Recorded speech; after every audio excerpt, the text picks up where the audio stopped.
Bonjour, peuple de Dieu, c'est le pasteur Jeremiah, aussi connu sous le nom de pasteur Loïc.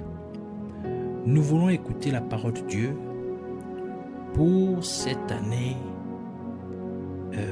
ce 62e anniversaire de l'indépendance du Gabon.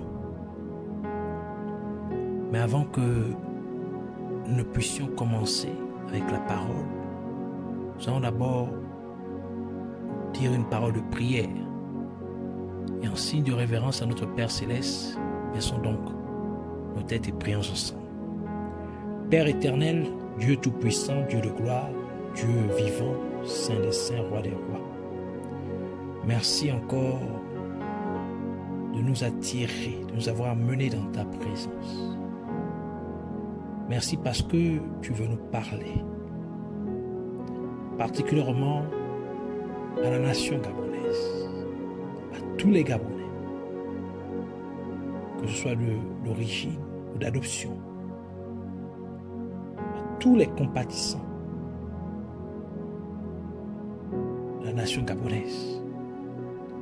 Prions, Seigneur, que tu prennes le contrôle de ces moments, tu disposes les cœurs de tout un chacun, que nos cœurs soient réceptifs à ta parole et que nous puissions nous y conformer au nom de Jésus, et que tout ce qui s'oppose à la révélation, à la connaissance de ta parole, ta vérité soit lié et renvoyé dans l'écoute enfin une fois pour toutes au nom de Jésus. Béni sois-tu, Roi des rois, Seigneur des seigneurs.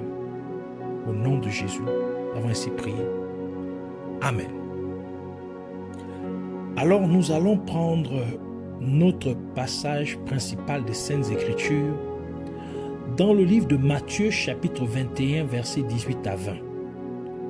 Nous lisons la parole de Dieu donc dans le livre de Matthieu chapitre 21 versets 18 à 20 au nom de Jésus-Christ. Le matin, en retournant à la ville, il eut faim. Voyant un figuier sur le chemin, il s'en approcha, mais il n'y trouva que des feuilles. Et il lui dit, que jamais fruit ne naisse de toi. Et à l'instant, le figuier sécha. Les disciples qui virent cela furent étonnés et dirent, comment ce figuier est-il devenu sec en un instant? Que le Seigneur bénisse sa parole, qu'elle vienne pleine de gloire, de grâce, de vie, de révélation, de profondeur, de conviction au nom de Jésus-Christ. Amen. Alors le Seigneur a une parole particulière pour la nation gabonaise en cette année, pour cette 62e année qui marque l'indépendance de la nation gabonaise. Donc cette parole est plus particulièrement adressée à tous les Gabonais, que ce soit de souche ou d'adoption, mais aussi à toute nation qui se retrouve dans cette situation de célébrer ce 62e anniversaire de leur indépendance. Le Seigneur aussi s'adresse à cette nation. Alors, Dieu a faim. Dieu a faim. Donc, il désire manger du fruit. Car la parole de Dieu dit, dans Psaume 1, verset 1 à 3, « Heureux l'homme qui ne marche pas selon le conseil des méchants, qui ne s'arrête pas sur la voie des pécheurs et qui ne s'assied pas en compagnie des moqueurs, mais qui trouve son plaisir dans la loi de l'Éternel et qui la médite jour et nuit. Il est comme un arbre planté près d'un courant d'eau qui donne son fruit en sa saison, et dont le feuillage ne flétrit point, tout ce qu'il fait lui réussit. Ainsi, quand Dieu voit la nation gabonaise, il voit un arbre qui doit produire des fruits en sa saison. Quand Dieu voit la communauté gabonaise,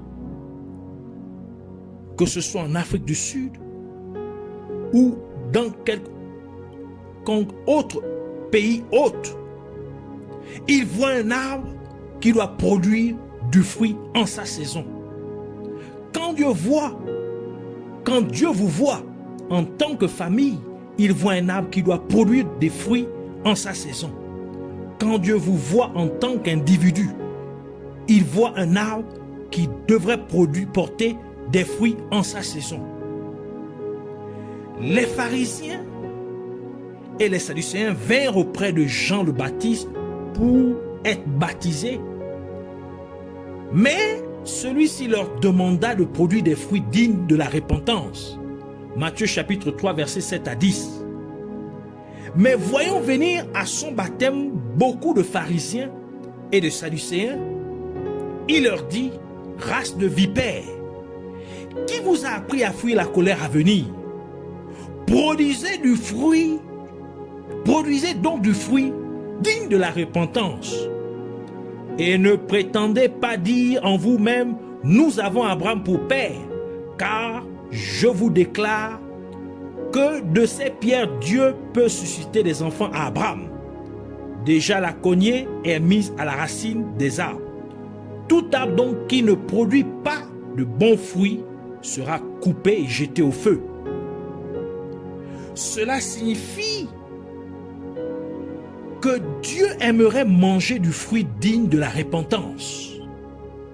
Dieu veut manger des fruits qui montrent que vous vous êtes vraiment repenti de vos mauvaises voies. Le fruit que Dieu exige de vous, c'est que vous montriez vraiment que vous êtes détourné de vos péchés.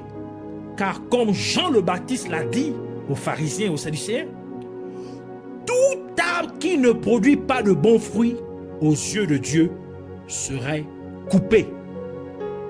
Donc si en tant que nation gabonaise, nous ne produisons pas de bons fruits, la nation sera coupée. Si en tant qu'individu, nous ne produisons pas de bons fruits, nous serons coupés. Si en tant que famille ou communauté gabonaise, nous ne produisons pas de bons fruits, nous serons coupés.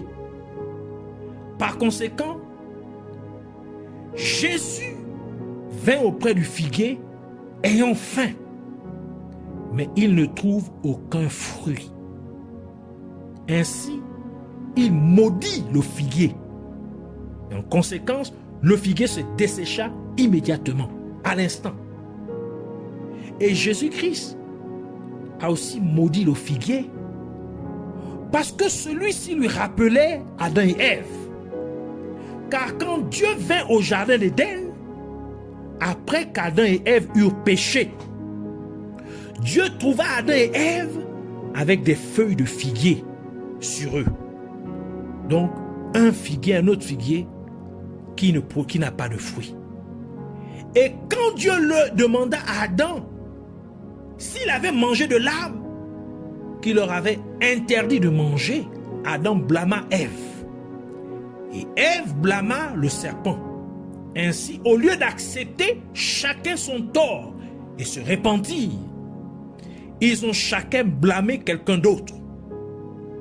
Et ils avaient des feuilles de figuier sur eux, sans fruits, montrant qu'ils ne s'étaient pas repentis de leurs mauvaises actions.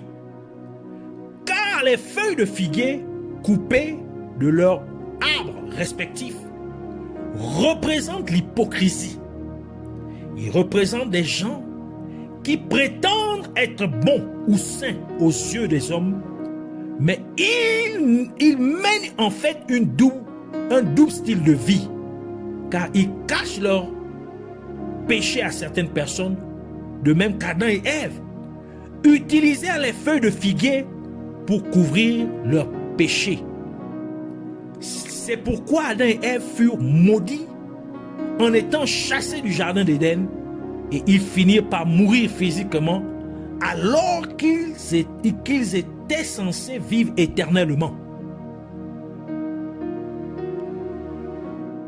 On peut se demander pourquoi Dieu veut manger des fruits de la nation gabonaise. Pourquoi Dieu désire voir des fruits dans ma vie en tant que Gabonais? La raison est que à partir du 17 août 2022, la nation gabonaise a entamé sa 63e année d'indépendance, car les années commencent à être comptées à partir de l'année 0. Donc à partir du 17 août 1960, c'était le début de l'an 1 de l'indépendance du Gabon. Donc, de 1960 à 2022, l'année 1960 incluse, nous avons 63 ans, 63 années. Nous sommes donc dans la 63e année depuis que le Gabon a été considéré comme une nation indépendante. Et quand on additionne chaque chiffre du nombre 63, c'est-à-dire quand on additionne 6 plus 3, cela nous donne 9, le chiffre 9. Et le chiffre 9 est le chiffre de la productivité ou de la fécondité, car il faut 9 mois à une femme pour porter une grossesse et accoucher.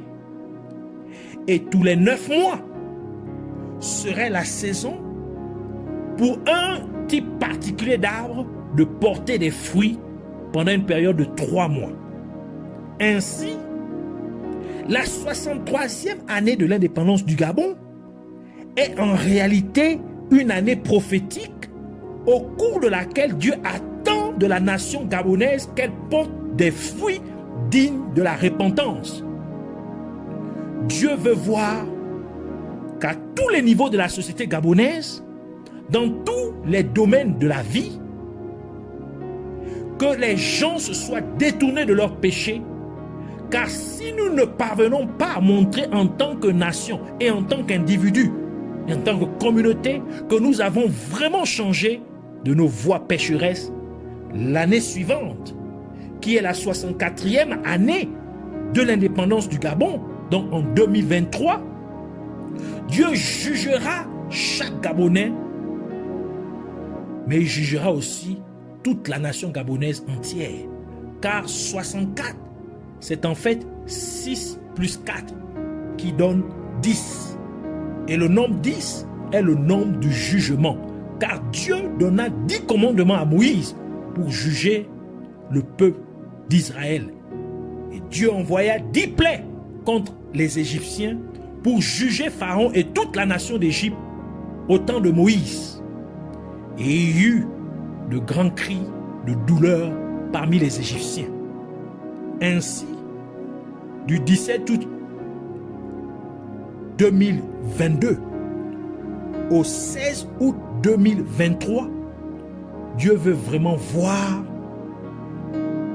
que nous, peuple gabonais, nous avons changé de nos mauvaises voies. Que nous avons changé individuellement, mais aussi en tant que nation, en tant que communauté, en tant que famille. Il y eut une autre fois, Jésus passa par Jéricho et il vint à un sycomore. Un arbre de sycomore, qui est un type particulier de figuier. Donc c'est un figuier. Donc Jésus vit encore à un autre figuier. Et Jésus leva les yeux et vit Zachée sur le figuier. Et Jésus demanda à Zachée de descendre, car il mangerait aujourd'hui chez lui. Et quand Zachée descendit joyeusement, il dit à Jésus: voici Seigneur, je donne la moitié de mes biens aux pauvres. Et si j'ai pris quelque chose à quelqu'un par une fausse accusation, je lui rendrai le quadruple. Et Jésus-Christ répondit en disant, aujourd'hui, le salut est venu dans cette maison. Luc chapitre 19, verset 1 à 10 qui dit, Jésus étant entré dans Jéricho, traversait la ville, et voici un homme riche appelé Zachée, chef des publicains, cherchait à voir qui était Jésus, mais il ne pouvait y parvenir à cause de la foule, car il était de petite taille. Il courut en avant et monta sur un sycomore pour le voir, parce qu'il devait passer par là. Lorsque Jésus fut arrivé à cet endroit, il leva les yeux et lui vit et lui dit, Zachée, hâte-toi de descendre, car il faut que je demeure aujourd'hui dans ta maison. Zachée se hâta de descendre et le reçut avec joie. Voyant cela, tous murmuraient et disaient, il est allé loger chez un homme pécheur. Zachée, se tenant devant le Seigneur, lui dit, voici, Seigneur, je donne aux pauvres la moitié de mes biens, et si j'ai fait tort de quelque chose à quelqu'un, je lui rends le quadruple. Jésus lui dit, le salut est entré aujourd'hui dans cette maison, parce que celui-ci est aussi un fils d'Abraham. Car le Fils de l'homme est venu chercher et sauver ceux qui étaient perdus. Par conséquent, Jésus-Christ ne maudit point ce figuier, parce que cette fois-ci, le figuier avait produit des fruits dignes de la repentance, en ce que Zachée se détourna vraiment de ses voies pécheresses. Il se détourna de ses mauvaises voies. Avant que Dieu n'agisse, il parlera d'abord pour avertir le peuple. Quand Dieu voulut détruire la ville de Ninive, il a d'abord envoyé le prophète Jonas pour avertir toute la ville du jugement prochain de Dieu contre la ville. Et le peuple le prit au sérieux. Ainsi, le roi décréta un jeûne de 3 jours pour chaque personne à Ninive, et même jusqu'aux animaux. Tout le monde jeûna et revêtit un sac en signe de chagrin. Et Dieu vit la sincérité de leur cœur. Ainsi, Dieu épargna toute la ville de Ninive au temps de Jonas. Jonas chapitre 3. Dieu dit à Noé de construire une arche parce qu'il jugerait toute la terre à cause de la si grande méchanceté des gens qui sévissaient sur la terre. Et Noé essaya d'avertir le peuple, mais ils se moquèrent de Noé. Et ils continuèrent ainsi à festoyer et à danser jusqu'à ce que Noé entre dans l'arche, lui et ses 3 fils et leurs épouses respectives. Ainsi, seulement 8 personnes furent sauvées, car Dieu envoyait une grande pluie qui inonda toute la terre pendant plusieurs jours. Et tout le reste des habitants sur terre mourut parce qu'ils avaient ignoré les avertissements de Noé. Genèse chapitre 7. Par conséquent, aujourd'hui, n'endurcissons pas notre cœur comme le peuple du temps de Noé, mais soyons plutôt comme le peuple de Ninive du temps de Jonas, qui prit au sérieux les avertissements de Dieu par l'intermédiaire du prophète Jonas et se repentit, chacun individuellement, mais aussi en tant que nation, et ils furent épargnés. Il y a un malheur qui guette la nation gabonaise dans la prochaine année. Et Dieu veut que cette année, nous puissions montrer que nous sommes détournés de nos mauvaises voies, que nous changeons nos comportements, que nous détournons de nos mauvaises pratiques. Et ça, c'est à tous les niveaux de la société, dans tous les domaines, incluant même dans l'église de Dieu. Dans l'église au Gabon. Ainsi, nous voulons prier. Répète cette prière après moi. Merci Seigneur Jésus-Christ pour la parole que tu m'as donnée en ce jour. Merci de m'avertir du mal qui peut venir contre moi si je ne produis pas des fruits dignes de la repentance. Je viens donc à toi aujourd'hui avec un cœur sincère, te demandant de me pardonner de tous mes péchés, car je sais que j'ai vécu ma vie selon mes propres voies. Ainsi, à partir d'aujourd'hui, je décide d'abandonner mes propres voies afin de maintenant suivre ta voie. Je te demande donc de me sauver de mes péchés et d'être le Seigneur de ma vie, me conduisant sur le chemin étroit qui mène à ta vie éternelle, car tu es le dispensateur de la vie éternelle au nom de Jésus-Christ. Purifie-moi et sanctifie-moi de tous mes péchés par ton sang, Seigneur Jésus-Christ, par l'eau de purification qui est sortie de toi à la croix de Golgotha, afin que Satan ne puisse plus rien retenir contre moi. Alors que je m'engage dans ce nouveau mode de vie en Jésus-Christ, je prie pour que tu me tiennes par la main, afin que je ne tombe ni ne dévie de ton droit chemin. Et fais-moi vivre pour toi seul, montrant ainsi que j'ai vraiment changé de mes mauvaises voies. Et je prie aussi pour que tu ne me laisses pas être vide de ta présence. Viens donc habiter en moi par ton Esprit Saint. Scelle-moi avec ton Saint-Esprit, afin que je ne retourne jamais dans les ténèbres, car tu as dit que tout ce que tu tiens dans ta main, personne ni rien ne peut te l'enlever. Qu'il en soit ainsi avec ma vie entre tes mains sûres, dans le nom de Jésus-Christ. Je te demande aussi de me guérir dans mon corps,